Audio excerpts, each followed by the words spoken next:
Hello everyone, back to tuning in today's first video. We're going to have a look at the weather for the next week to 10 days. In today's video, it's going to take us into May, of course. So, going to be showery rain around today. Going to be more showery rain coming up over the bank holiday weekend. I think we might be starting to edge into a slightly more unsettled spell. Although, the big story next week is going to be the easterly winds, because it's going to have high pressure building up over Scandinavia. It's going to end up to the north of Scotland. We're going to pull in a proper easterly wind next week, so that could be fairly dry, I would have thought, unless we start getting some low pressure riding underneath the ridge, and then that could bring some rain into the south. But for most of next week, I think we're looking at quite a bit of dry weather, albeit some showery rain to begin the week. I'll talk you through everything that's going on in a second. Today's second video, we'll have a look at the JMA for the next 3 months. So that's going to take us through May, June and July. And we'll have a quick run through those charts later on this afternoon. So, bringing on with today's first video, just to say about the ads. There's video ads on all the pages at Gals Office. If you give those video ads to watch, you'll be helping us to pay for our website, and thanks very much for doing that. So, here we go then with the 500 millibar height anomaly flowcharts for the next week to 10 days. We've got the ECMWF here on the top, the GFS, which we'll have a look at in a moment, is on the bottom. 500 millibars, 8,000 feet is an area in the atmosphere. High pressure, low pressure are being moved around by a jet stream running above. Red extrapolates to high pressure and blue to low pressure. So you see what's going on with the ECMWF. There's a big ridge there sitting to the north of the UK for the 8 to 10 day time frame. It's blocking off the Atlantic. Low pressure is down there. Also got a trough going down into northeast Europe and western parts of Russia. That'll be pretty cold. But for us, the flow is going something rather like that. So we are placed probably on the mild side of the jet stream, but we'll be pulling round a proper easterly flow, proper easterly wind with this ridge of high pressure up here. So that wind, easterly winds in May are always a little bit difficult, because in the summer an easterly wind tends to be quite warm and can even be quite hot. In May, it's still just close enough to the winter, possibly be bringing in some quite chilly air. It just depends whether the wind flow is sort of north east to east, or whether it's southeast to east. If the flow is southeast, then you'll start to very quickly drag warmth up from southern parts of Europe. But if there's a northerly component, I think for this particular EC, there probably will be a bit of a northerly component. So if there's a northerly component to the wind, it'll still be quite chilly in May. The GFS is very similar, slightly different position with that ridge, having it more towards sort of southern Greenland and Iceland, actually. That's a huge blocking feature, by the way. If we got that in the winter, we really would have been in a cold spell. So again, I think the wind flow with that is coming. That's even more northeasterly. Actually, I think there's even more of a northerly component to those easterly winds with the position of this ridge just here. So again, lots of dry weather, but possibly not all that warm. And watch out for this trough that's down here. That's a deep trough, and it is trying to undercut this blocking feature. If it manages to undercut the blocking feature, actually it could bring some quite wet weather to southern parts of the country. So that will be something to watch out for. More, I think, is going to the second week of May. Be more something to watch out for then. These are the GFS temperature and precipitation ensembles. I'm not sure they're all that important really for this scenario that we've got coming up next week. What we can say is that for the upper air temperatures, the red line here is the 30-year temperature average, and we're colder than average right now. Just about at the end of the worst of the cold snap now. There was a widespread frost across the south last night. I think that's the last one really that we have to worry about. Temperatures very gradually going to start to recover into weekend. So going through to the early part of May, this period just here, we find that the upper air temperatures are close to average, maybe even a little bit on the milder than average side. So they look quite warm, those upper air temperatures, as we go through the early part of May. But again, we've got to take into account and bear in mind we've got an easterly wind with these upper air temperatures. So I'm not sure the warmth that we see at 850 HPA is going to be all that reflective of the surface temperature conditions. Now, for a time next week, around Tuesday, possibly Wednesday, it could actually be quite warm with temperatures into the upper teens Celsius. But I think through the second half of next week particularly, we are likely to see those temperatures beginning to drop back. For precipitation, it's not as dry as it has been. So got a little bit of rain coming up there. Another rainfall spike around Bank Holiday Monday.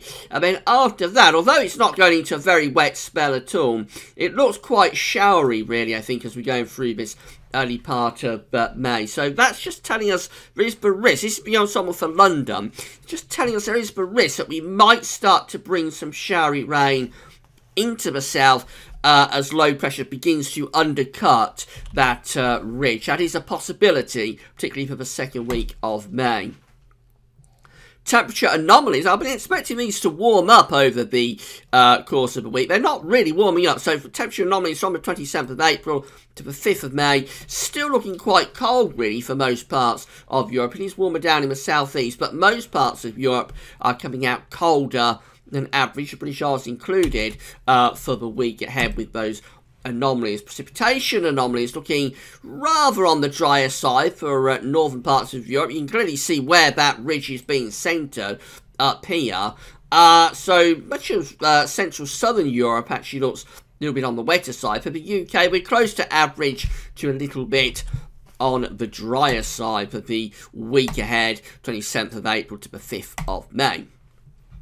So this is how the GFS is picking things up the Bank Holiday Monday then, and this is the little trough system that is causing all sorts of headaches for this Bank Holiday weekend. The latest idea is that we bring a band of quite heavy rain into the southwest on Sunday afternoon, move it north and east across the country on Sunday night. So Monday, Bank Holiday Monday, starts off wet for northern England, southern Scotland. That rain clears out of the way. I mean, it leaves us with a fairly reasonable day, possibly some showers breaking out on Bank Holiday Monday afternoon, but the worst of this rain could actually be timing quite nicely between Sunday and Monday, so overnight Sunday into Bank Holiday Monday. But it continues to be quite a headache, really, this Bank Holiday Monday.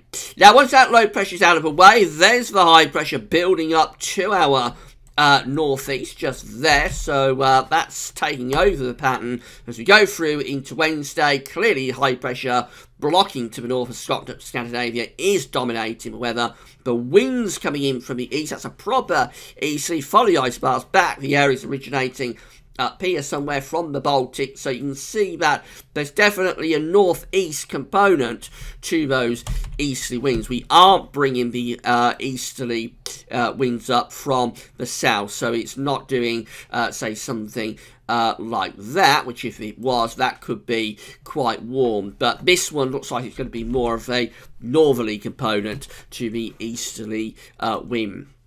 And that continues into Thursday and into Friday as well. So this is a major blocking feature that's setting up through the course of next week. Very long-lasting. Low pressure is down here around the Azores, and with high pressure up here, you will think that the NAO and the AO are both going to be negative. I want to show you the Arctic North Atlantic Oscillation charts today, but unfortunately, the website, excuse me, but unfortunately, the website that I use for those charts is down at the moment, but I suspect by the second half of next week the AO and the NAO will both be pretty much on the negative side. And we're still bringing in those easterly winds, and these easterly winds are probably going to be quite cloudy, especially for the south. Northern parts of the country will probably get the best of the weather actually close to that ridge. Could be a lot of dry conditions and potentially feeling fairly warm. Now, as we go through to the first weekend of May, we're taking that high pressure up towards Greenland and Iceland. And you see the danger here with this low pressure down to the south. You can see where that's trying to go. It's trying to push underneath the block. Now, it may be that this is just going to go into southern Europe and bring some very wet weather to them. But the risk is there, particularly as going to the second week of May, that this low pressure might start to bring some really quite wet weather into the south. All the time, however, through to the first weekend of May, the wind is in from the east to northeast, so it looks pretty chilly at that point. ECWF looking like this. There's that low pressure trough system. It's causing all the headaches for bank holiday.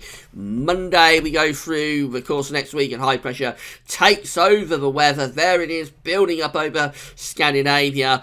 Again, the winds are in from the east, but it's coming from a sort of northeasterly part of Europe. So for Scotland and Northern England, light winds and probably quite warm sunshine. For England and Wales, probably dragging in a fair amount of cloud and that chilly easy wind. We go through into the end of next week, and then the first weekend of May. Very little change really. This takes us to day 10, when we've got all of this high pressure blocking up to the north. We've got a cold trough sinking into northeastern Europe, taking plunge of late winter paths down into eastern parts of Europe. Our winds are coming from the northeast, so unlikely to be overly warm.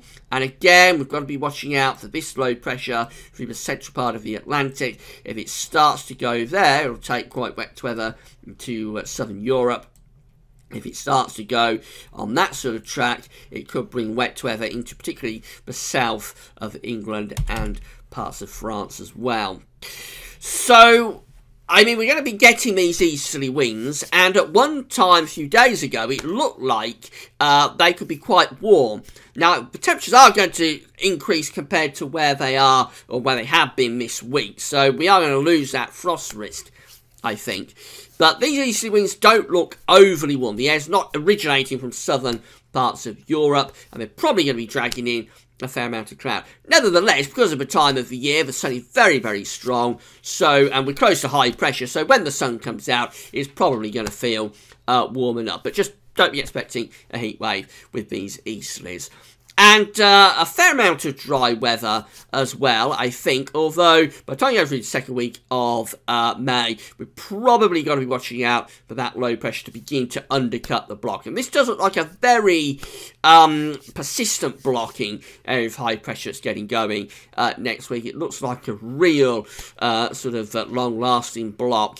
And if it ends up over Greenland, it's not usually terribly good news for our weather. So we'll see what happens as next week progresses. Later on today, we're going to have a look at the JMA model for the next 3 months. That covers May, June and July. So come with that. Of course, it's JMA Friday tomorrow, which will be the month-ahead look ahead with the Japanese and CFS V2. Right, that's all for now. Thanks for watching.